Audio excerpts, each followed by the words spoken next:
Assalamualaikum warahmatullahi wabarakatuh. Halo semuanya, gimana nih kabar kalian? Nah, kali ini perkenalkan nih, kami dari kelompok 7. Kali ini kami akan menjelaskan materi yang pertama, perkembangan kreativitas dan bakat khusus anak usia dini, anak sekolah dasar, dan remaja. Pembaca yang pertama akan disampaikan oleh Fatima Azhara. Pembaca kedua akan disampaikan oleh Firda Regita Cahyani. Pembaca ketiga akan disampaikan oleh Muhammad Maulana Malik Ibrahim. Pembaca keempat akan disampaikan oleh Rini Wardani. Pembaca kelima akan disampaikan oleh Sofia Hanisa. Dan yang terakhir, pembaca keenam akan disampaikan oleh Syarif Hidayatullah. Selamat menyaksikan. Nah, pada video ini saya akan menjelaskan tentang pengertian pengembangan kreativitas. Apa sih pengembangan itu? Nah, pengembangan adalah cara, usaha, atau proses yang dilakukan untuk menumbuhkan sesuatu yang dimiliki seseorang agar menjadi lebih baik atau lebih kompleks. Kreativitas sangat penting dilakukan karena kreativitas dapat meningkatkan prestasi akademik, sehingga semakin tinggi kreativitas seseorang, maka semakin tinggi pula prestasi akademik yang diraih. Dari beberapa penelitian tentang kreativitas menunjukkan bahwa kreativitas sangat penting dalam kehidupan seseorang. Maka dari itu, kreativitas perlu dikembangkan sejak dini. Nah, selanjutnya ada ciri-ciri kreativitas non-aptitude, yaitu ciri-ciri yang lebih berkaitan dengan sikap atau perasaan, motivasi atau dorongan dari dalam diri untuk berbuat sesuatu. Ciri-ciri kreativitas atau karakteristik kreativitas antara lain yang pertama yaitu mempunyai daya imajinasi yang kuat, yang kedua senang mencari pengalaman yang baru, yang ketiga memiliki inisiatif, yang keempat mempunyai minat yang luas, yang kelima selalu ingin tahu, keenam mempunyai kebebasan dalam berpikir, 7 mempunyai kepercayaan diri yang kuat, dan yang terakhir penuh semangat.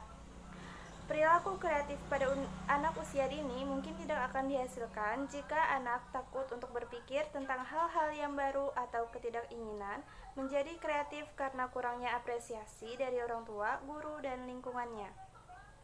Baik, kita lanjutkan dengan perkembangan kreativitas dan bakat khusus anak usia dini. Anak usia dini ialah anak yang berumur 0 sampai 6 tahun yang memiliki pertumbuhan pesat pada awal-awal kehidupannya.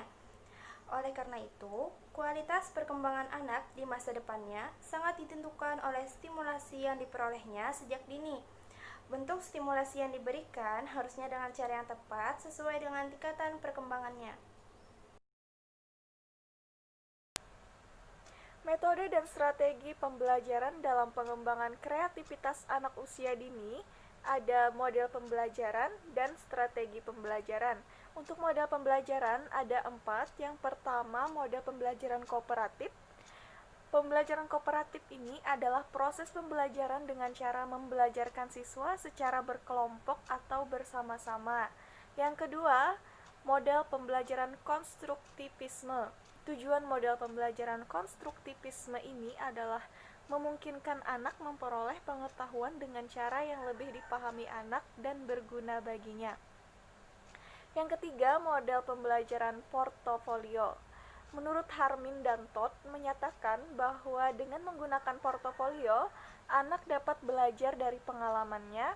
Jika mereka mengkoleksi karyanya dengan baik, maka karya tersebut dapat menginspirasinya. Yang keempat, model pembelajaran konstekstual. Nah, model pembelajaran konstekstual ini merupakan model pembelajaran yang menggunakan konteks, yaitu peristiwa yang dialami siswa. Misalnya, belajar tentang problema sampah yang tidak terurus di lingkungannya. Dalam penggunaan model konstekstual ini ada 7 strategi yang harus ditempuh. Yang pertama, pengajaran berbasis problem. Yang kedua, menggunakan konteks yang beragam. Yang ketiga, mempertimbangkan kebinekaan siswa. Yang keempat, memberdayakan siswa untuk belajar mandiri. Yang kelima, belajar melalui kolaborasi. Yang keenam, menggunakan penilaian autentik. Yang ketujuh, mengejar standar tinggi. Sekarang kita akan mengetahui strategi pembelajaran dalam pengembangan kreativitas anak usia dini. Ada 5. Yang pertama, strategi pembelajaran inquiry. Strategi pembelajaran inquiry merupakan strategi pembelajaran yang mengharuskan anak mengolah pesan untuk mendapatkan pengetahuan, keterampilan, dan nilai-nilai. Yang kedua, strategi pembelajaran tematik berbasis discovery. Discovery adalah proses mental di mana siswa mampu mengasimilasikan sesuatu konsep atau prinsip. Yang ketiga, strategi pembelajaran berbasis masalah pembelajaran. Brunner mendefinisikan scaffolding sebagai sebuah proses dari pelajar yang dibantu untuk mengatasi masalah tertentu yang berada di luar kapasitas perkembangan dengan bantuan guru atau orang yang lebih mampu. Yang keempat, strategi pembelajaran bermain. Nah, kegiatan bermain di sini merupakan peran yang sangat penting atau yang sangat membantu anak untuk menuangkan gagasan-gagasan yang dimilikinya sekaligus mengembangkannya dalam berbagai bentuk kegiatan kreatif. Yang terakhir, strategi pembelajaran kuantum. Nah, quantum learning diawali dengan eksperimen. Georgi Lezanov, seorang pendidik berkebangsaan Bulgaria, tentang sugestologi. Lezanov yakin sugesti dapat mempengaruhi hasil belajar. Beberapa teknik yang digunakannya adalah mendudukkan siswa dengan nyaman, memasang musik sebagai latar di dalam kelas, meningkatkan partisipasi individu, menggunakan poster-poster untuk memberikan kesan besar sambil menyediakan informasi, dan menyediakan guru-guru yang terlatih baik. Nah, itulah tadi metode dan strategi pembelajaran dalam pengembangan kreativitas anak usia dini. Di sini saya akan menjelaskan materi tentang bermain dan kreativitas anak usia dini. Pada anak usia dini, kreativitas akan terlihat ketika anak bermain, di mana ia akan menciptakan berbagai bentuk karya, lukisan, maupun khayalan spontanitas dengan alat bermainnya. Bermain merupakan dunia anak-anak, sehingga anak-anak tidak akan bisa lepas dari bermain, yang merupakan suatu kegiatan yang menyenangkan. Hal itu akan memberikan dampak yang positif bagi anak, seperti bagaimana anak dapat mengeksplor lingkungannya ketika bermain. Jika anak merasa nyaman, aman, dan bebas mengeksplor lingkungannya, maka disitulah akan tumbuh dan berkembangnya kreativitas pada anak, sehingga akan muncul keadaan bermain yang menyenangkan bagi anak. Assalamualaikum warahmatullahi wabarakatuh. Perkenalkan, nama saya Rini Wardani dengan NIM 2010125220100. Baiklah, di sini saya akan menjelaskan tentang perkembangan kreativitas dan bakat khusus anak usia SD. Perkembangan kreativitas itu terbagi menjadi 3. Yang pertama, perkembangan kreativitas aspek berpikir kreatif. Yang kedua, perkembangan kreativitas aspek sikap. Dan yang ketiga, perkembangan kreativitas aspek motorik. Untuk perkembangan kreativitas aspek berpikir kreatif itu seperti membaca, menulis kreatif, mengajukan pertanyaan, dan membiasakan peserta didik untuk berpikir divergen. Selanjutnya yaitu perkembangan kreativitas aspek sikap seperti permainan sosial, belajar pada alam sekitar, outbound training, bercerita, menggambar dan menempel, serta bisa jadi dengan untuk bereksperimen. Yang ketiga yaitu perkembangan kreativitas aspek motorik seperti menulis, melukis, membentuk tanah liat, berenang, menjahit, dan mewarnai krayon. Sekian, terima kasih. Assalamualaikum warahmatullahi wabarakatuh. Perkenalkan, nama saya Sofia Hanisa. Kali ini saya akan melanjutkan penjelasan dari teman saya. Pada kesempatan kali ini, saya akan menjelaskan tentang perkembangan kreativitas dan bakat khusus remaja. Kreativitas pada remaja dapat tumbuh dan berkembang apabila lingkungan keluarga, masyarakat, dan sekolah turut menunjang dalam kreativitasnya.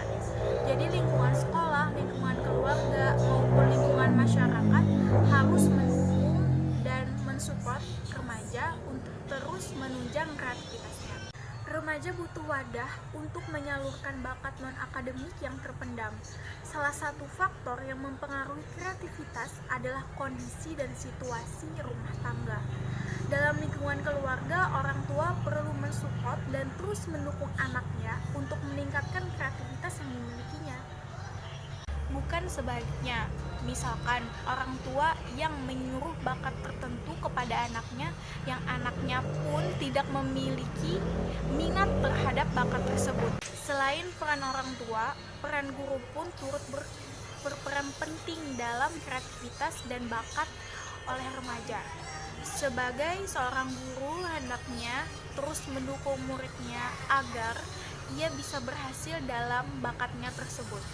Berdasarkan hasil penelitian Desai pada tahun 1989, remaja yang kreatif lebih banyak melakukan identifikasi terhadap figur ibu daripada figur ayah. Nah, berdasarkan uraian tersebut, dapat disimpulkan bahwa ibu sangat berperan dalam mendorong potensi kreatif anaknya.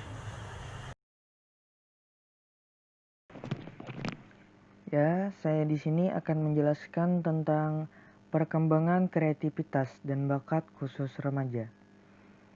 Ada faktor yang juga mempengaruhi kreativitas, namun sering terlupakan, yaitu perhatian. Menurut Munandar, perhatian merupakan determinan yang positif dari kinerja kreativitas seorang anak. Jenis kreativitas menurut Munandar terdiri dari dua, yaitu kreativitas verbal dan kreativitas figural. Pertama yaitu kreativitas verbal. Menurut Munandar, menyatakan bahwa kreativitas verbal adalah kemampuan yang terungkap secara verbal. Dan yang kedua adalah kreativitas figural. Kreativitas figural adalah kemampuan memunculkan ide-ide atau gagasan baru melalui gambar yang dibuat. Kreativitas figural ini berbasiskan pada aktivitas menggambar untuk menimbulkan ide atau gagasan baru, tetapi tidak membutuhkan keahlian dan kemampuan menggambar.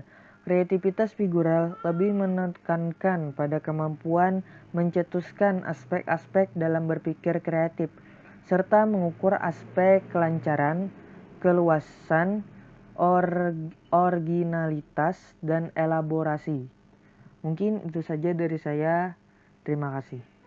Nah, gimana nih videonya? Bermanfaat kan? Semoga video ini dapat menambah wawasan, ilmu, dan pengetahuan bagi kita semua. Sebelum kalian menutup video ini, jangan lupa komen, like, and subscribe ya. Terima kasih banyak. Dadah!